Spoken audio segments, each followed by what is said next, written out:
y vamos a hablar un poco de miomectomía histeroscópica. Y la miomectomía histeroscópica es un procedimiento que todo mundo puede pensar que es fácil. Vamos a meter una camarita, vamos a quitar la bola. Tiene unas implicaciones muy importantes para los que estuvieron aquí en la charla de ayer. Cuando hablamos de cirugía endometrial, tenemos que tener mucho cuidado, porque la cirugía endometrial puede ser tan buena como quitar un mioma y dejar una cavidad completamente fértil, como meter una cámara, quitar un mioma y hacer un síndrome de Asherman que nunca lo vamos a poder despegar. Entonces, las consideraciones que utilizamos siempre dentro de este tipo de cirugías son bien específicas. En cuanto a consideraciones generales, se sabe que la observación directa de la cavidad es imprescindible para cualquier patología uterina endometrial. Sangrado uterino normal, infertilidad y sospecha de patología intrauterina como tal, no hay nada mejor que ver qué es lo que está pasando adentro. El diagnóstico preciso de dicha patología nos va a llevar a un mejor resultado en el tratamiento propuesto, por lo que la valoración preoperatoria es mandatoria también. ¿Y a qué nos referimos con esto? Un buen ultrasonido, una buena resonancia magnética. Yo soy fan de la resonancia magnética en prácticamente todas las lesiones pélvicas. Y nos va a llevar a saber qué es lo que vamos a hacer y tener un plan de acción. Y el reconocimiento de la utilización del equipo endoscópico también son básicas. No es lo mismo meter una cámara. ¿Y qué vamos a hacer con la cámara? Bueno, pues vamos entonces a meterle una pinza. Y entonces la pinza ya le metimos más fuerte, ya perforamos el útero. O sea, tenemos que saber exactamente qué y cómo tenemos que utilizar el equipo. Y esto evidentemente conlleva un entrenamiento, ¿no?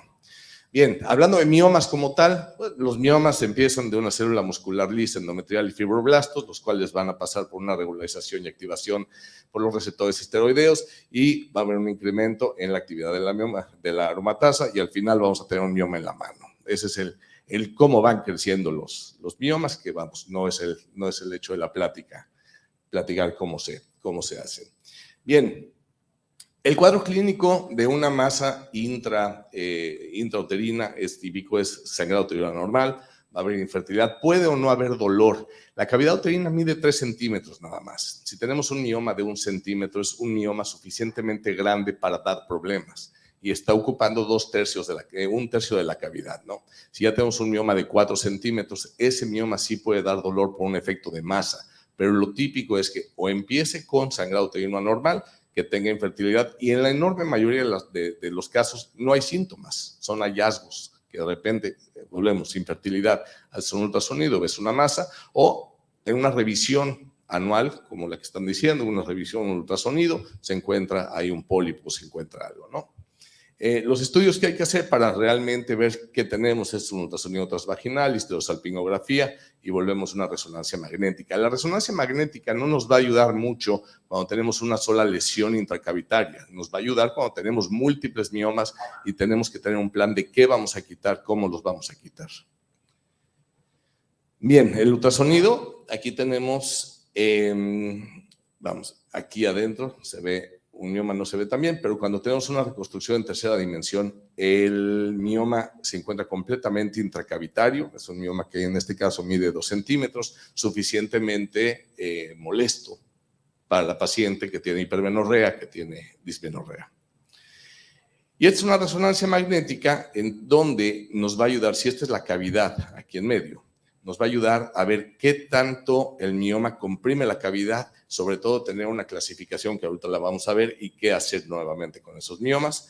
Este, de hecho, es un adenomioma, estos son miomas y vamos, ya tenemos un plan de acción. Si nos vamos a la clasificación de la FIGO, va de 0 a 6 y depende de la localización de los miomas. En lo que nos corresponde el día de hoy es el mioma tipo 0, tipo 1 y probablemente tipo 2. Los demás no los vamos a tocar en esta charla como tal porque es vía histeroscópica. El problema de esto es qué hacer con los miomas tipo 2. El 0 y 1 vas a entrar y los vas a quitar. El problema es el 2. El 2 le entro por vía histeroscópica, le entro por vía laparoscópica y siempre va a haber una controversia. No tengo el video y no volvemos por cuestiones de tiempo, no vale la pena, pero en un mioma tipo 2 hay maniobras para poder hacerlo vía histeroscópica. Si tú entras al útero, abres el endometrio, abres la pseudocápsula y te vas comiendo poco a poco el mioma, va a llegar un momento que la mitad del mioma te queda en el miometrio. ¿Y entonces qué hacemos? Bueno, se saca todo el equipo, se hace un tacto bimanual, se presiona el útero y con la otra mano vas empujando el mioma. Son técnicas que, vamos, son funcionales, ayuda a no tener un proceso laparoscópico, pero en este tipo de miomectomías se recomienda siempre tener un control laparoscópico para ver que no vayamos a dañar más de lo que estamos haciendo. Bien, hay una subclasificación y esta subclasificación salió en el 93, donde es muy fácil, un mioma tipo 0, 1 y 2, el 0 está completamente adentro, el 1 está el 50% adentro, el 2 está menos del 50%. Y luego llegó Lassmar, y Lassmar en el 2005 hizo una clasificación un poco más compleja, en donde mira el tamaño, la penetración a la pared, el tamaño de la base, la topografía, si está cerca del cérvix, proximal o distal, y si el mioma está localizado en la pared lateral. ¿A qué va esto? Mientras más puntos tenga, pues más difícil será la cirugía. Y aquí lo que nos dice es de 7 a 9, sumando todo eso que es un grupo 3, mejor no lo toques por vía laparoscópica, así de fácil. Entonces, lo que recomienda Lassmar es del 0 al 4, no debería de tener problema una cirugía estereoscópica, del 5 al 6 es compleja y tienes que preparar con otro tipo de cosas. A mí en lo particular los GNRH, los análogos de GNRH y los tratamientos prequirúrgicos de los miomas, a mí no me gustan, sea laparoscópico o sea, vamos, ni siquiera abierto, se pierde el plano, se pierde la pseudocápsula, vamos, a menos de que sea un mioma ridículamente grande, normalmente no los preparo y eso es un asunto de controversia de cada quien. Pero lo que es un hecho es que si ya nos vamos a meter una cavidad con un mioma de 4 centímetros, tenemos que entender que tenemos que tener, esto no se puede hacer en consultorio, evidentemente. ¿Por qué? Porque hay extravasación de líquido, necesitas un anestesiólogo que te esté vigilando, sobre todo la posibilidad de edema pulmonar, tenemos que tener una enfermera que esté haciendo un balance hídrico. Entonces, miomas muy, muy, muy pequeños, controversialmente y depende de la capacidad de cada quien, se pueden hacer en consultorio. Yo recomiendo que todos estos tipos de cirugías se hagan en quirófano con paciente sedada. Bien, las técnicas. Técnicas hay varias. Lo más usado es el ASA y la resección, que es el resectoscopio, la morcelación intrauterina y el láser. El láser, yo realmente no tengo experiencia en el láser, existe, el láser es caro, no todo el mundo tiene el acceso a esta, pero generalmente, si vamos a quitar un mioma, prácticamente todo el mundo tiene acceso a el resectoscopio. Y la resectoscopía es esta. Entramos, vemos el mioma.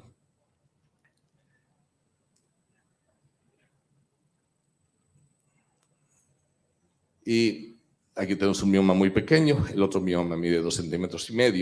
Y entonces el asa es un asa bipolar. Y a mí no me gusta el asa monopolar. ¿Por qué? Porque el medio de distensión tiene que ser con glicina o con gas. Y la glicina generalmente es mucho más peligrosa en cuanto a edema pulmonar y en cuanto a extravasación. Y el gas, vamos, es bastante más complejo de usar. Entonces usamos solución salina con un asa bipolar. El asa bipolar nos va a permitir hacer cortes nítidos. La técnica es bien importante. Siempre tiene que ser de fondo a cérvix. Si nosotros no vemos bien en una cirugía y nosotros empezamos a darle de proximal a distal, vamos a tener daños, excepto, ahorita les voy a poner en este video por qué. En un asa bipolar, como ven, hay un pequeño sangrado, se puede coagular ese sangrado y entonces la cirugía es más limpia. Cuando estamos usando resectoscopía, lo único que no se recomienda o mejor no lo hagan es estar sacando y metiendo el equipo. Como ven, quedan cualquier cantidad de pedazos de mioma adentro, siempre se puede ver. Entonces, no anden sacando y metiendo el equipo porque mayor complicaciones, se pierde material, se pierde visión, lo sacas, el mismo líquido distiende la cavidad y eso evita que sangre más. Si sacamos el equipo, el útero se pierde esa tensión, entonces puede seguir sangrando y dificulta bastante la visión. Ahora, si vamos, como les decía, ya tenemos una pseudocápsula. Siempre tenemos que intentar dejar la pseudocápsula. Ahí ya tenemos la base como ven es una base amplia, y miren cómo empujamos, ahí estamos yendo de fondo a cérvix, pero para ver dónde está la pseudocápsula, nosotros vamos al revés. Déjame ver cómo. Ya se me fue acá. Fíjense cómo empujamos ahí. Aquí jalamos un poco.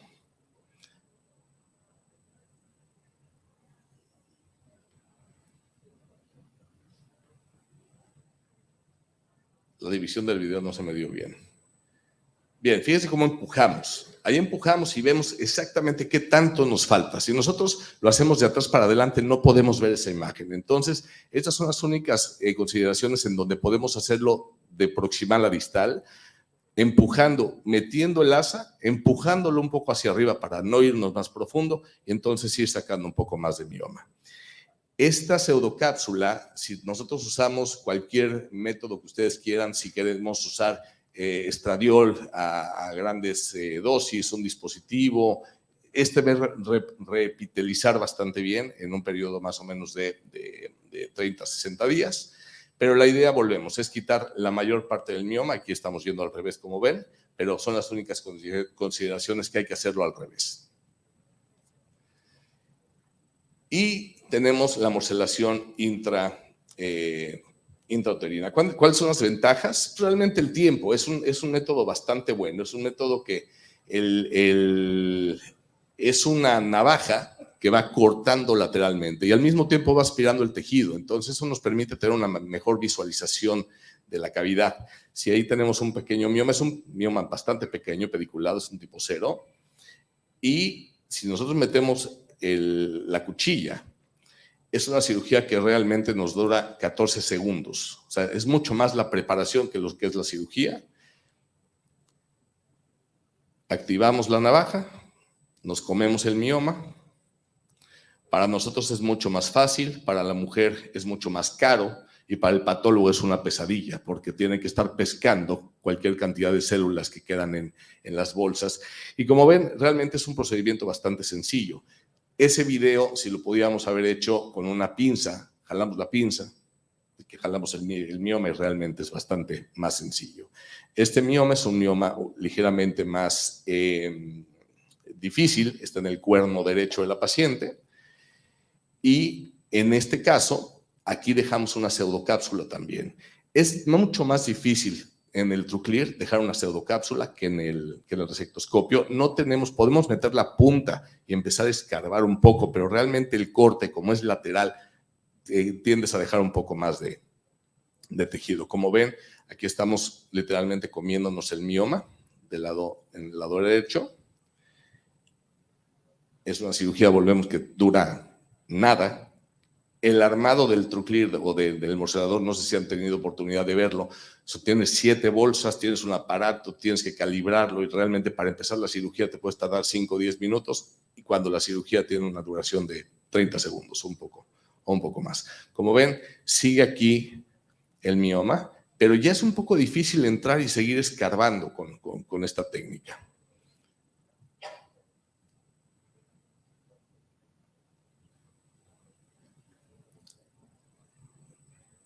Ya queda bastante más plano. En esta paciente se le hizo un ultrasonido postquirúrgico o transquirúrgico, pero postprocedimiento, y quedó prácticamente menos del 10% del mioma, el cual es bastante aceptable. Bien. Mira, tengo 6 minutos todavía. Este es el láser. El láser lo que generalmente se hace, se utiliza YAG. El CO2 no sirve en este tipo de procedimientos y el láser del YAG se mete, se hace un corte en el endometrio, se busca la pseudocápsula, pero necesitas a fin de cuentas forceps para jalar y traccionar el mioma e irlo quitando. No se puede hacerlo, el YAG es solo para abrir, no para destruir. Puedes destruir miomas pequeños con el láser, pero realmente no tiene ninguna indicación y nunca le vas a dar nada al patólogo que pueda estudiar.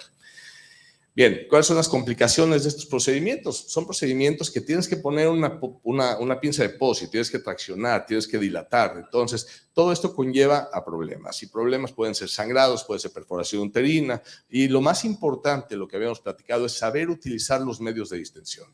Los medios de distensión, si es una histeroscopía de consultorio, si es un pólipo que vas a quitar, no tiene mayor problema. Pero si es un mioma de 3 centímetros, el mioma tiene vasculatura, el endometrio tiene vasculatura y entonces la extravasación puede ser muy importante. La solución salina se puede permitir hasta 1 litro de pérdida. 1 litro el cuerpo lo puede tolerar bien. Obviamente no en una mujer de 69 años, pero vamos, en una mujer joven es bastante permisible. Mayor a 1 litro aumenta el riesgo de edema pulmonar, falla cardíaca y edema cerebral. Esto inclusive con solución salina. El problema con la glicina es todo esto, más náusea, vómito, edema cerebral, y es mucho más difícil controlar las complicaciones. Bien, riesgos de infección y la embolia gaseosa. Cuando utilizamos medios de distensión de gas, de CO2, es no común, pero estamos hablando de un 3 a 5% de posibilidades de algún tipo de embolia. Por eso no se recomienda mucho. Y las complicaciones a largo plazo es lo que platicábamos ayer, un acretismo placentario y síndrome de Asherman. El acretismo placentario, cualquier daño, y eso en la tarde lo vamos a ver, cualquier daño endometrial que incluya la parte interna del miometrio puede ocasionar problemas importantes, puede ocasionar, volvemos, un acretismo placentario que a la muy larga nos va a repercutir, en lugar de estar ayudando a una paciente para que se embarace, nos va a repercutir en el desenlace obstétrico. Y el síndrome de Asherman, que a fin de cuentas vamos a tener que hacer una cirugía de segunda mirada para quitar todas las cosas que nosotros mismos hicimos. Vamos a tener tiempo de sobra. Las conclusiones. La histeroscopía es el gold estándar para cualquier lesión intracavitaria. Eso siempre lo tenemos que hacer. Volvemos y lo platicábamos ayer. No todos tenemos un histeroscopio. Yo no tengo un histeroscopio en el consultorio, pero creo que valdría la pena pensarlo porque hacia allá vamos. Hace 30 años no teníamos ultrasonidos en el consultorio y hoy que prácticamente todos lo tenemos. Creo que tenemos que pensar un poco más allá. La miomectomía es el procedimiento más complejo por sus posibles complicaciones, por lo que se necesita un entrenamiento preciso. Y un entrenamiento preciso no nada más de nosotros, de enfermería y de anestesiología. No cualquier anestesiólogo, o vamos, hay muchos anestesiólogos que son expertos, pero ya en el manejo de histeroscopía. Doctor, le vamos a dar tren. No, la histeroscopía no es en tren de Lemberg. La histeroscopía tiene que ser horizontal 100%. Tenemos que tener un control perfecto de los líquidos, tenemos que tener un control perfecto del sangrado. Y el problema de este tipo de procedimientos, sobre todo en miomas grandes, es que nunca vemos el sangrado, porque el sangrado se está yendo muchas veces a través de las trompas. O se está basando, o de repente volteamos y como es un método de entrada y salida, de repente vemos la salida y la salida es completamente roja y no nos damos cuenta. Entonces, esos son puntos muy, muy, muy importantes de todo el team quirúrgico. Siempre intentar dejar la pseudocápsula. Si no dejamos la pseudocápsula en histeroscopía, sobre todo, esa reepitelización del endometrio no se va a dar y entonces el útero se va a pegar completamente. Y abrir un útero vamos, un real Asherman es un útero que difícilmente va a poder implantar un embrión allá adentro. Y tener, como les digo, en quirófano un equipo técnico humano en el cual que estén todos en el mismo canal y en el mismo tiempo. Y con 54 segundos de sobra, les agradezco mucho su atención.